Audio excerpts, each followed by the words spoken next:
The moon, a silver disk suspended in the velvet night, has been humanity's companion since the dawn of time. It has hung above our world, a silent witness to our triumphs, tragedies, and quiet moments of wonder. For ancient peoples, the moon was not just a celestial body, but a living presence, a deity, a guide, a harbinger of fate. Its waxing and waning, its pale glow, its enigmatic face, all stirred the human imagination, weaving stories, myths, and meanings that transcended cultures and eras.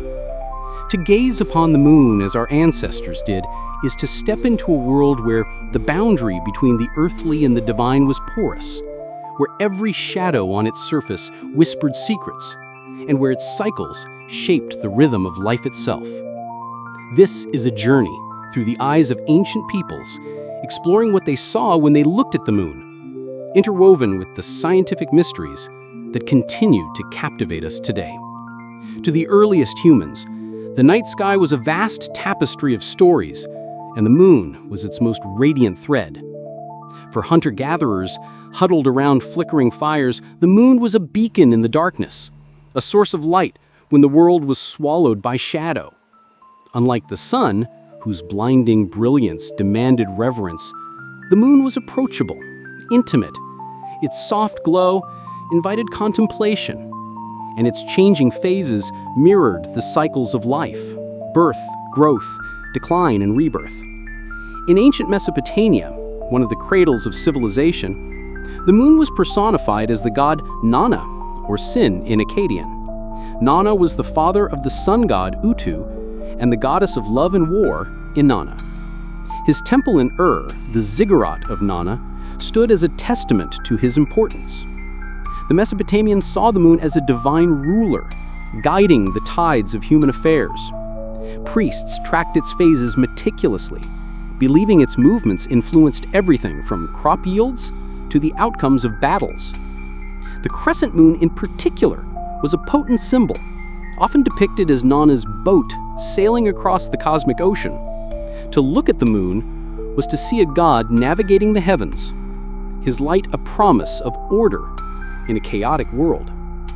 Yet, the moon's divine status was not universal. For the ancient Egyptians, the moon was less a deity in its own right and more a symbol of cosmic balance. The god Thoth, associated with wisdom and writing, was linked to the moon, his ibis-headed form reflecting its reflective, mysterious nature. The Egyptians saw the moon as a counterpoint to the sun god Ra, a duality of light and shadow, day and night. The moon's phases were tied to their understanding of time, with lunar calendars guiding religious festivals and agricultural cycles. To an Egyptian gazing at the moon, it was a reminder of Ma'at, the principle of harmony that governed the universe. Across the world, in ancient China, the moon was a feminine force, embodied by the goddess Chang'e.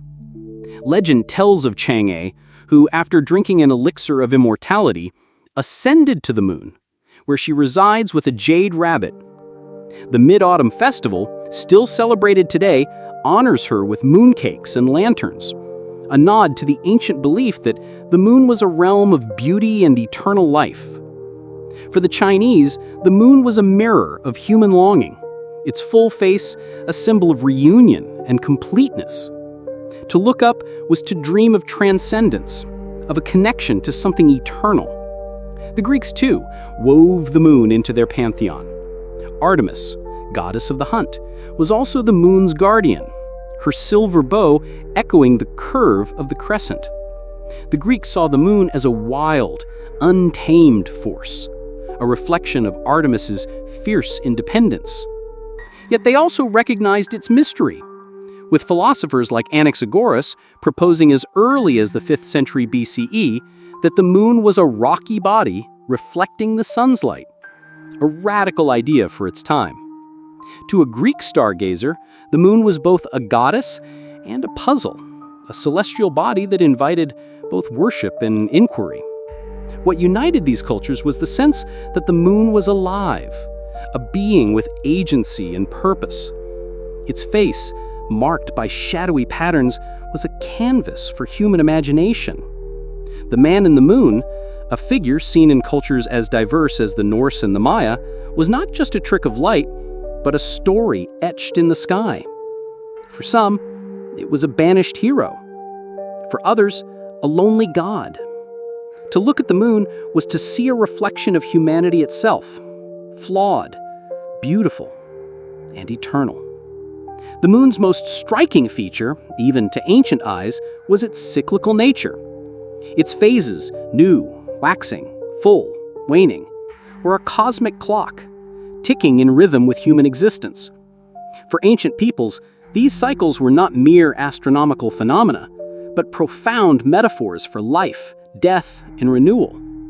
In agricultural societies, the moon was a practical guide. The lunar calendar, used by cultures from the Babylonians to the Celts, dictated planting and harvesting seasons. The waxing moon, growing in brightness, was a time for sowing seeds, as its increasing light was believed to encourage growth. The waning moon, conversely, was a time for reaping, its diminishing glow signaling a period of rest. Farmers in ancient India, guided by texts like the Krishi Parashara, timed their planting by the moon's phases, believing its light influenced the fertility of the soil. To these farmers, the moon was a partner, its rhythms intertwined with the Earth's bounty. The moon's influence extended beyond agriculture to the human body itself. In many cultures, the lunar cycle was linked to fertility and childbirth. The 28-day lunar month closely mirrors the human menstrual cycle, a coincidence that inspired myths of lunar goddesses like Artemis or the Mayan Ixchel, who presided over fertility and childbirth. In ancient Greece, midwives invoked Artemis during childbirth, believing her lunar power eased labor pains. In parts of Africa, the Sand people told stories of the moon as a mother, her light nurturing the growth of all living things. To a woman gazing at the moon, it was a symbol of her own creative power, a celestial mirror of her body's rhythms. The moon also shaped ritual and religion. In ancient Rome, the festival of Luna, held under the full moon, honored the goddess of the same name. Priests and priestesses conducted ceremonies on the Aventine Hill, where Luna's temple stood, offering sacrifices to ensure her favor. The full moon was a time of heightened spiritual energy, a moment when the veil between the mortal and divine was thin. Similarly, in ancient Mesoamerica, the Maya performed bloodletting rituals under the full moon, believing its light amplified the power of their offerings to the gods. To these worshippers, the moon was a portal, a conduit to the sacred. Yet, the moon's cycles also carried an air of mystery, even foreboding. Its waxing and waning suggested a duality, life and death, light and shadow. In some cultures, the new moon, when the sky was dark, was a time of fear, associated with malevolent spirits or the underworld. The ancient Celts, for instance, believed the new moon was a time when the boundaries between worlds weakened, allowing spirits to cross into the living realm. To look at the moonless sky was to confront the unknown, a reminder of life's fragility. The moon's surface, mottled with dark patches, has always invited storytelling. What we now know as impact craters and basaltic plains were, to ancient eyes, the features of a divine face, a celestial canvas for human imagination. These patterns, known as lunar pareidolia, inspired myths that varied across cultures but shared a common thread. The moon was a storyteller, its face a narrative of the human condition. In Europe, the man in the moon was a familiar figure. In medieval folklore, he was often a sinner, banished to the moon for his crimes. One Christian tale claimed he was a man caught gathering sticks on the Sabbath, condemned to eternal exile in the lunar realm. To a European peasant, the moon's face was a cautionary tale, a reminder of divine judgment. Yet in other traditions, the figure was more benevolent. The Norse saw the moon as the god Mani, chased across the sky by wolves, his face a symbol of endurance and sacrifice. In East Asia, the moon's patterns told different stories. In China, the jade rabbit, companion to Chang'e, was seen pounding an elixir of immortality in a mortar. To a Chinese poet, gazing at the moon, it was a symbol of longing. Its distant beauty, a reminder of loved ones far away. In Japan, the moon's markings were sometimes interpreted as a rabbit making mochi, a rice cake, a whimsical image that softened the moon's mystique. The indigenous peoples of the Americas saw their own stories in the lunar landscape. The Inca believed the moon, Mama Quila, was a goddess whose face was marred by a jealous lover, the sun, who threw ashes at her. Her dark patches were a testament to her resilience, a reminder of her.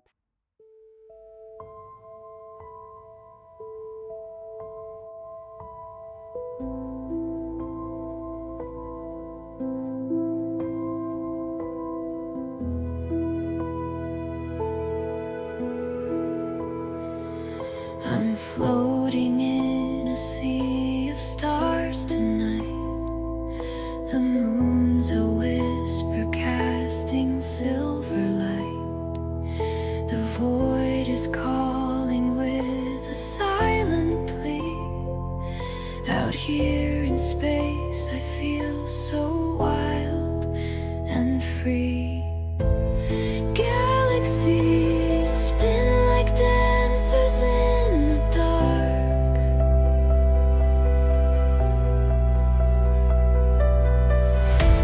A billion dreams igniting every spark.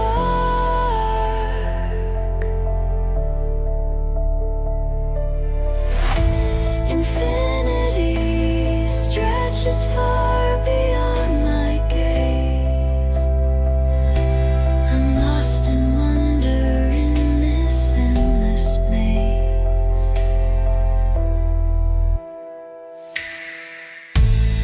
Nebulous bloom like flowers made of fire. Their colors weave a cosmic sapphire choir. I reach for planets spinning out of time, the rhythm of the universe divine.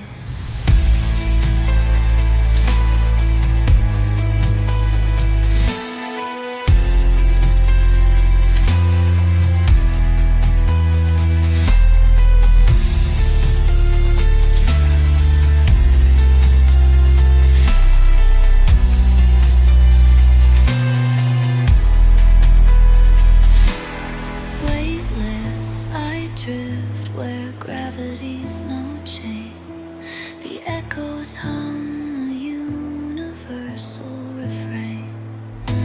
My heart beats loud, a pulse in harmony with the endless cosmos cradling me. Galaxies spin like dancers in the dark.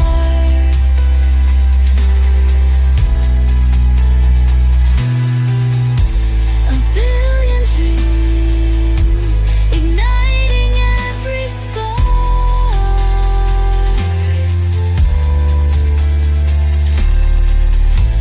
Infinity stretches far beyond my gaze.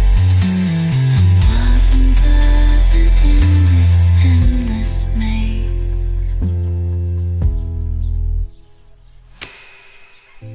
Stars fade, but their whispers still remain.